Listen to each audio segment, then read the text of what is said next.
आज विसर्जन आहे, एकदम एक दिवसानंतर विसर्जन आहे. काय म्हणजे काय कसा नियम होता दुसरा. आज पूर्ण फॅमिली सोबत आलेली आहे. वाजत गाजत सगळे कार्यकर्ता पण सोबत आहेत.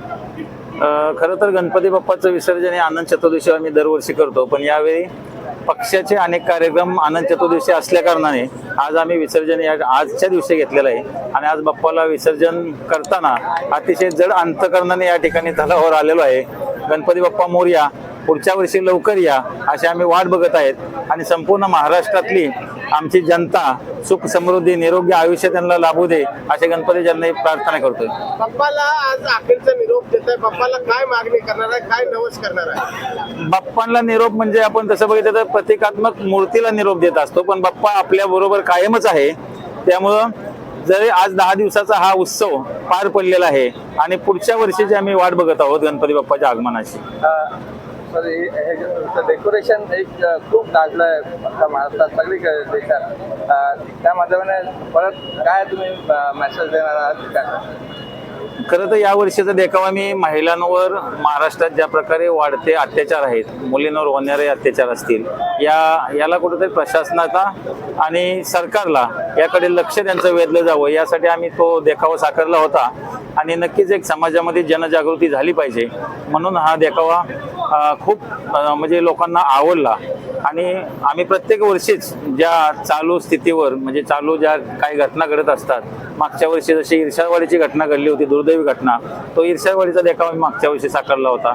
आपण राजकीय क्षेत्रात असताना आपली सामाजिक बांधिलकी ही जपली पाहिजे.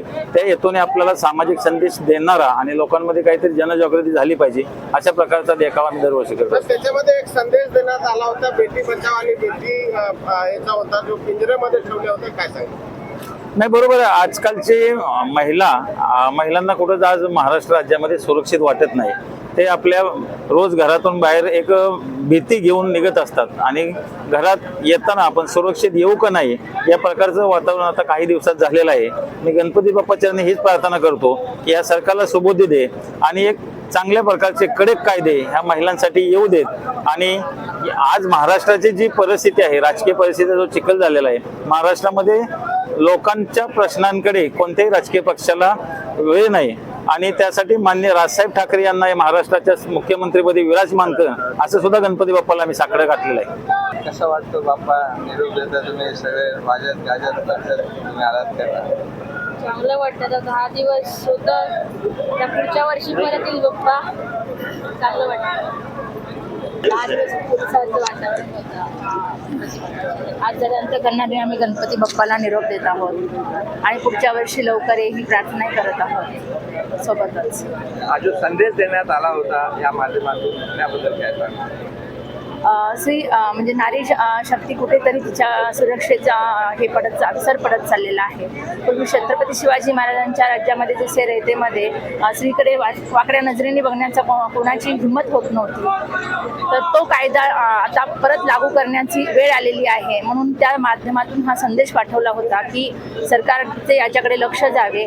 आणि पिंजऱ्यामध्ये जी काही आजची महिला खांद्याने खांदा लावून काम करत आहे, परंतु ती सुरक्षित नाही आहे. आणि कुठेतरी आम्ही परत आता महिला म्हणायला लागलोय की 7च्या आत घरात, म्हणजे मुलीला घर हेच पिंजरा समजल्यासारखं होत आहे. तर गणपती बाप्पाची पूजा आम्ही 10 दिवस केलेली आहे. मागणी फक्त एवढीच आहे की हे बाप्पा तू सगळ्या महिलांना तर सुरक्षित ठेव, पण ह्या विश्वामध्ये किंवा आपल्या भारत देशामध्ये कोणावरती अन्याय होऊन देऊ नको. महिला असेल तरी होऊन देऊ नको आणि पुरुष असेल तरी होऊन देऊ नको. प्रत्येक अन्याय जरी झाला असेल तरी त्याच्यावरती न्याय येऊन दे, त्याला न्याय भेटून दे प्रत्येक जणाला.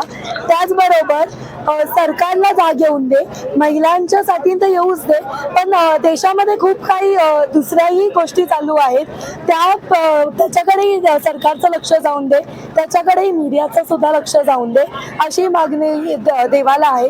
सगळ्यांना सुरक्षित ठेव, सगळ्यांच्या मनोकामना पूर्ण कर. बस, धन्यवाद. आज माऊली साहेब यांचा गणपती विसर्जन आलेले आहे.